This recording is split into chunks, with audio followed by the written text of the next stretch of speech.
What's up, YouTubers? Alexander James here, looking like Indiana Jones.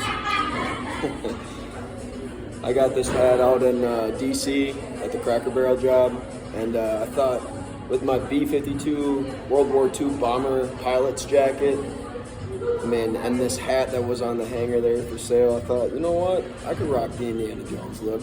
I like that cowboy. I also like those movies. Before we get to Proverbs chapter 8, I want you guys to leave a comment in the section. What's your favorite Indiana Jones movie or like memory or moment? Of all the films that Spielberg and Lucas kind of collaborated on, I thought that was one of their best character creations, to be honest with you. And like looking at my life, I'm basically like the living version of Indiana Jones. Like if Indiana Jones was a real character, he'd basically be me. So I'm gonna put my hat down, stop talking about that, but it's gonna fit, believe me, with the theme of what we're reading today. So we got done with chapter 7 of Proverbs last time I was here, before I went to DC, and now we're reading chapter 8.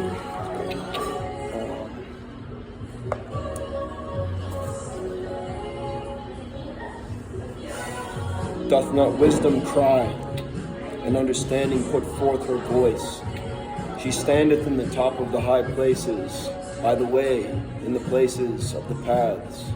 She crieth at the gates, at the entry of the city, at the coming in, at the doors. Unto you, O men, I call, and my voice is to the sons of men.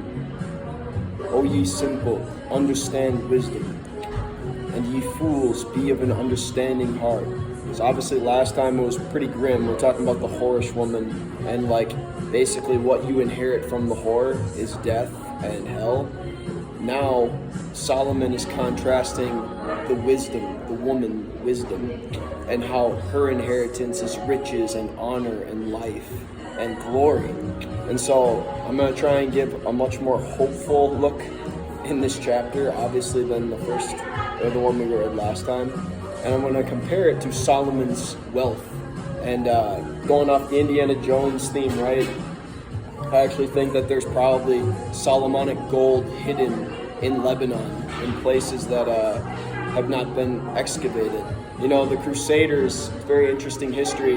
When they came to Jerusalem, there were these people called the Knights Templar, and they knew about the gold of Solomon, but I think they were looking in the wrong places. Yeah, there were probably, gold stashes and treasuries in Jerusalem, but there were also hidden places that Solomon would go. A king doesn't want to just sit in his kingdom all the time. He likes to get out on vacation. He likes to go to Egypt. He likes to go to Lebanon. He likes to go around the oceans, potentially, and to potentially exotic places. But I think one of the most beautiful places that, if you really look into Song of Songs, where Solomon speaks about, he speaks about his lover, right? And he talks about going to the mountains of spices with her. Now, it's interesting because if you have a lot of gold and all of a sudden your city is under attack and you need to get a getaway place, and you need to have money in that getaway place, where do you go? Lebanon, in my opinion. So we're going to keep reading. I'm going to compare that to the blessings of the inheritance of wisdom and being prepared for the times to come. So, unto you, O men, I call, and my voice is to the sons of men.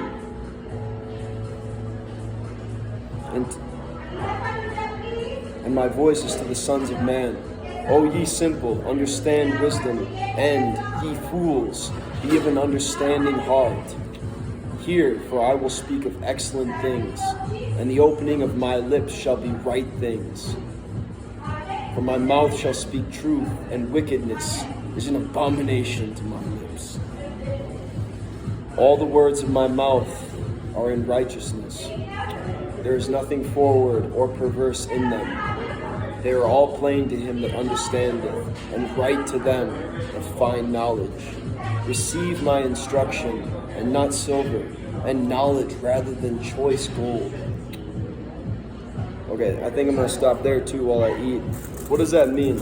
Receive my instruction rather than fine silver, and my what is that? Knowledge rather than choice gold. So what is it about knowing something and having knowledge that's better than riches? It's powerful.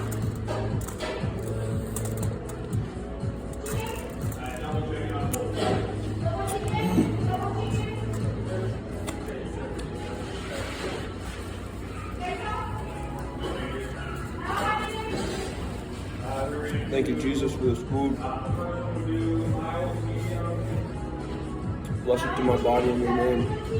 Amen. And bless His word to our souls. Amen. But going back to that question, have you ever heard the saying, knowledge is power? Why is knowledge power? Why is what you know so valuable, worth more than the finest gold on this earth?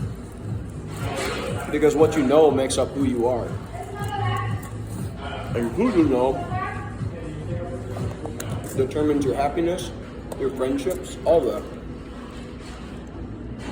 And me, from my earliest youth, I've made God and His wisdom my best friend. Seriously. Like a lot of people look at the Bible and look at wisdom in general and think, boring. Not me. God's super funny. And He's also really cool. Like, He's a cool dude. Like, if you were to eat lunch for a day with God, you would be like, dude, this is the most awesome person in the world. Like, that's who our God is. Like, He is super interesting, super fun, super loving. And yeah, like His wisdom is really great. It's worth a whole lot too. So she tells you and she says to you, right? Receive my instruction and not silver, and knowledge rather than choice gold. For wisdom is better than rubies, and all the things that may be desired are not to be compared to it, to her.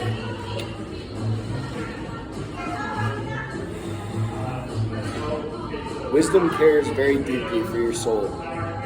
Wisdom being a woman, women care a lot about children. If you really notice that about the female identity and female nature, there's a very beautiful native girl that I'm friends with. She cares for a lot of children. We can see it, right?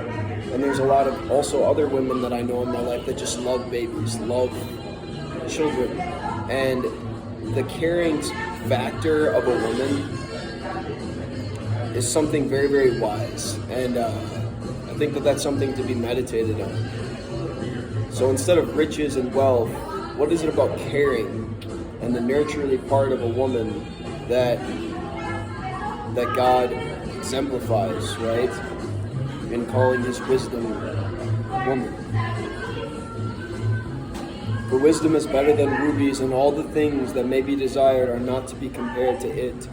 I, wisdom, dwell with prudence, and find out knowledge and witty inventions. The fear of the Lord is to hate evil, pride, and arrogancy, and the evil way, and the forward mouth do I hate. She's not only caring, she also hates what she needs to hate. God's wisdom doesn't just care for like everything and everyone in general. She cares, but she also hates. That's a very interesting thing to think. The woman wisdom hates evil, pride, and arrogancy, the evil way and the perverse mouth. So it means that she has set herself up against something. She's opposed to a certain way. The wise woman is opposed to certain things. Counsel is mine, and sound wisdom I am understanding. I have strength. She's not only smart, but she's also strong. She's healthy. She's very attractive. A woman that is smart and healthy is very attractive to a man. Such is God's wisdom. By me, princes rule, and nobles, even all the judges of the earth. I love them that love me, and those that seek me early shall find me. Riches and honor are with me, So just because wisdom, right, is wisdom, and she is more valuable than gold and rubies and silver, right? She still has them. So what is that teaching you? The fact that these things that men crave and covet that give them power, wisdom is more powerful than the riches. But if you get wisdom, you will also get the riches. But the benefit is wisdom, what you know, and how you apply what you know.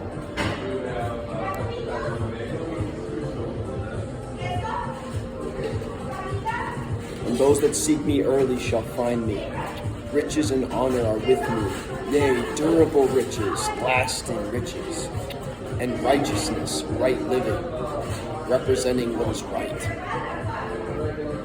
My fruit is better than gold. And yes, that's true, because if you have a fruit farm, any fruit farmers out there that find this channel later, y'all know what I'm talking about. If you have 20 acres of apple trees, you make a lot of money, don't you, off those apple trees? If you have 20 acres of orange trees, you make a lot of money off of those orange trees, right? If you have 20 acres of lemon trees or cherry trees, you make a lot of money off of that, enough to buy gold. So if you think about it, the woman wisdom is not only rich, but she's fruitful. She's blessed, and she's smart with her blessedness. She keeps what is good so that she can get more, right? If you have a 20-acre farm of fruit trees, that will yield you increase for years to come. But you got to take care of that farm. You got to take care of that 20 acres of fruit trees to get the gold. Because people need your fruit. People need wisdom, whether they know it or not. My fruit is better than gold, yea, than fine gold, and my revenue than choice silver. And I think there's also sexually illicit literature that Solomon is writing in here. She's fruitful, as in she's desirable. She will satisfy you. Wisdom herself will give you the life that you crave, instead of all these other things that are vanity and worthless, right? I lead in the way of righteousness in the midst of the paths of judgment, that I may cause those that love me to inherit substance. So think about this. Wisdom has an inheritance for you. If you are wise, you will get something out of her. It's not going to be something vain. It's not going to be something, like wishy-washy. Like, if you love wisdom, there's going to be something set up for you that's sure. Some people, when it comes to inheritances, I could talk about my own personal story regarding this, because I'm kind of going through that right now. Well, the Bible teaches a good man gives an inheritance to his son's sons. And if that man is married to a wise woman, she probably gives an inheritance to not only sons, but daughters. You know what I'm saying? Like, a wise woman and a wise man leave something of substance for their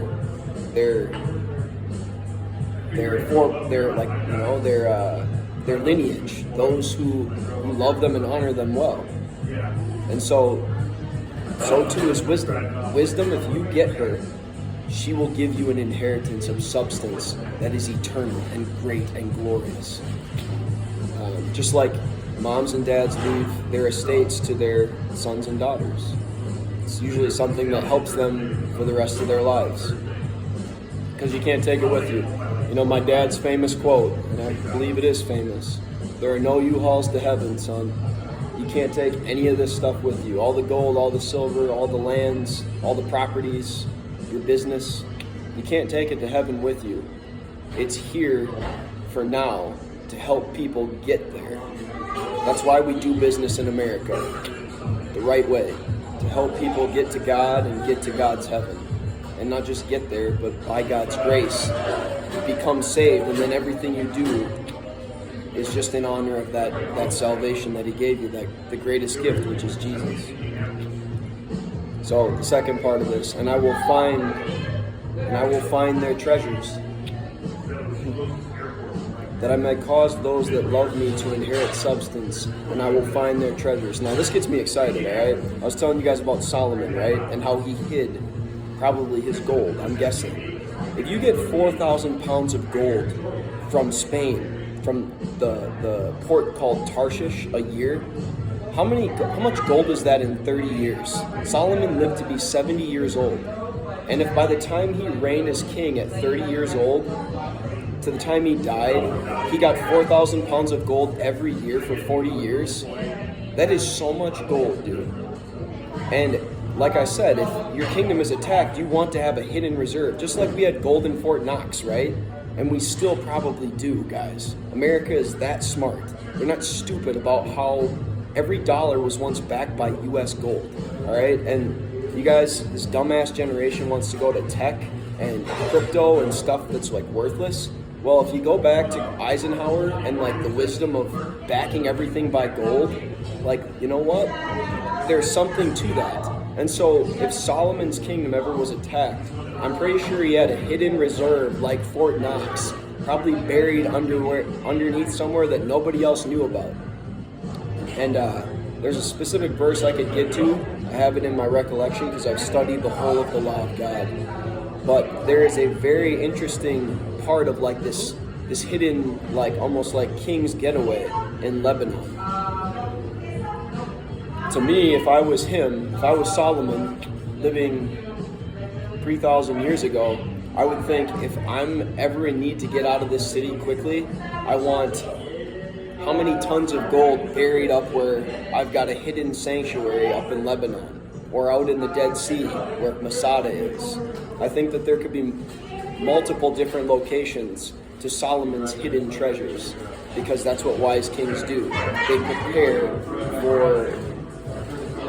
prepare for war and for bad times. And they tell certain people, where to get them if they need it. Think about it, all the inherited wealth of the Jews, hidden from the Romans, hidden from the Crusaders, hidden from all mankind, except for those who actually know where it is, to potentially seek and find it. So, more on that to come if you guys keep watching my shorts and other YouTube stuff. I'm really seriously thinking about going over there and trying to find some basically other archaeologists I know from my school, Boyd Sievers, Michael Wise. These guys actually do archaeology in Israel and in the Middle East. You have to get government permission, you have to get funding, all that. But I have a specific place where I think Solomon probably buried a lot of gold. And even the gold shields of David that you read about. Imagine finding the gold shields written and described in the Bible. It'd be amazing. It'd be so amazing.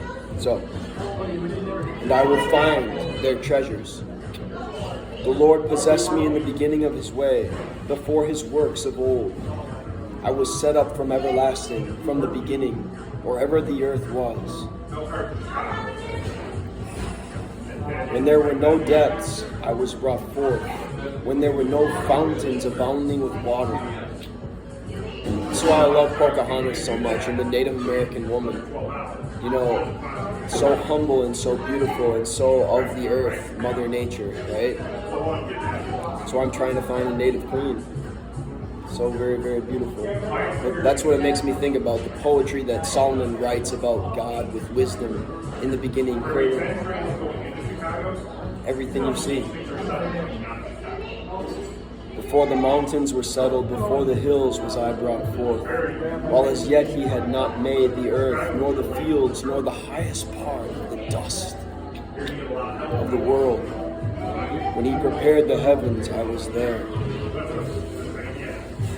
That makes me very, very emotional, because the stars to me are like the treasures, like that, you know, it's how I first kind of fell in love with God, is looking up at the sky and looking up at the constellations. And like when I think about falling in love, I think about holding your lover close and looking up at the stars and just being at peace together. So when wisdom says, when he prepared the heavens, I was there, it makes you shake. It's like looking at a beautiful woman. She makes you shake. She's beautiful. She draws you. And not just a beautiful woman, but a wise woman. She, just like the stars, woos your heart to love her and to love God. When he set a compass upon the face of the depth, when he established the clouds above, when he strengthened the fountains of the deep, the seas. She's giving mighty imagery here. Like God, through wisdom, birthed all these mighty, beautiful things. And think about what a woman can give you. A son, a daughter, something that emanates from your own being as a man. It's powerful for a woman to create, for a man to give life, to do that through her. It's a very beautiful and powerful image. It's beautiful. When he gave to the sea his decree that the waters should not pass his commandment, when he appointed the foundations of the earth. This is super mysterious because like in Genesis 1, you only get this like glimpse of the beginning. And here in Proverbs 8, you get an in-depth look at like what God was seeing and what God was doing through this woman. Wisdom.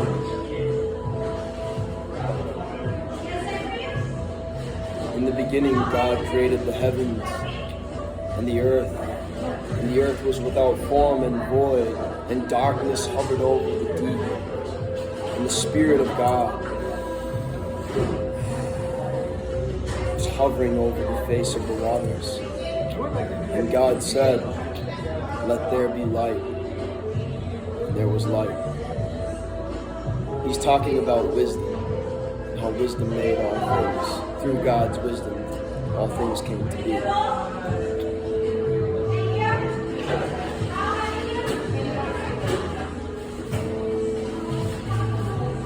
When he appointed the foundations of the earth, then I was by him, as one brought up with him. So like almost like a child, or like somebody you grow with, that you fall in love with from childhood. And I was daily his delight, rejoicing always before him, rejoicing in the habitable part of his earth, when my delights were with the sons of men. So she loves men, as opposed to these wicked, liberal, feminist, crazy women that basically, you know, the Barbie girl. There's some girl online that when she found out that she's having a son, she's like, "Oh, aborted, it's a boy." Like, how awful is that? That is god awful. To think that a woman will say, "Oh, because she's having a boy, she should abort it because she hates men." So wisdom, true wisdom, actually loves the sons of men. She doesn't man shame. She doesn't downcast because men are men. She recognizes that from her came forth the sons of men. And she honors them. She honors her sons. She honors her daughters. As opposed to the foolish and stupid women.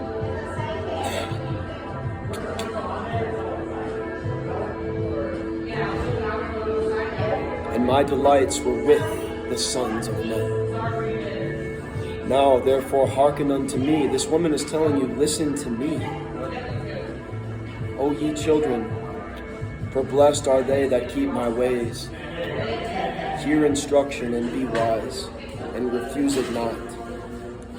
Blessed is the man that heareth me, watching daily at my gates, waiting at the posts of my doors. Like, this is funny because it's like, when you have a friend, right, and it's not just like, I'm talking like calmly and reading the Bible, you're like, when you have a friend that's like really good and wise, like, they have very interesting things to say. Like, things that make you happy, things that make you like, what are you going to say next? You know, what are you going to do next? Like, if your friend and your best friend was wisdom, you would want to hear what she has to say or what she's learning or what she finds funny, right? Like, just things in general that you'd very much be like delighted to hear her voice, right? Blessed is the man that heareth me, watching daily at my gates, waiting at the posts of my doors. For whoso findeth me, findeth life, and shall obtain favor of the Lord. But he that sinneth against me wrongeth his own soul. All they that hate me love death. So this woman has a lot of power. And she's saying, like, if you listen to me, you will find life. If you don't listen to me and you hate me, you will inherit death. You will, that's what you crave, is death. And death is done. Death was conquered at the cross. Jesus conquered death. And Jesus, if you want to call Jesus' mother anything, his mother was wisdom. Mary. It's a wonderful mystery. And thank you. That's the end of chapter 8 of Proverbs. And I want to enjoy my Chipotle here. And I've got some interesting thoughts regarding finding treasure, right? Going back to Jack Sparrow, right? And Will Turner. When they're going to save Elizabeth in the Pirates of the Caribbean, they're sneaking into the cursed pirate treasure hoard, right? And they're going not to get all these riches to go spend at crazy places. They're going to get Elizabeth. And she, in that movie, kind of equates to a wise and proper woman, a modest woman, an educated woman. You know what I mean? Like, when you find a woman of that kind of value, she's worth more than the treasures and the gold. Because she's going to honor you, be loyal to you, and have your sons and daughters. And so, like, my own personal thoughts on Jack Sparrow's quote, when he's talking to Will, and he's like, for not wanting to be a pirate, you're well on your way to becoming one. Commandeered a ship, sailed with a bootlegger crew out of Tortuga, and you're completely obsessed with treasure. He's like, that's not true. I'm not obsessed with treasure. And he's looking at the gold in the water and the crucifix. And then Jack looks at him, looks to her, and looks back at him and says, not all treasure is silver and gold, man. And then Will looks and sees Elizabeth. And the word Elizabeth, or the name Elizabeth, means God, is satisfaction. God will satisfy you in his wisdom and in friendship with a very wonderful and loyal woman, if that is his will for you, my friend. And so, be patient, seek peace, and seek God's wisdom, because that's what's going to last.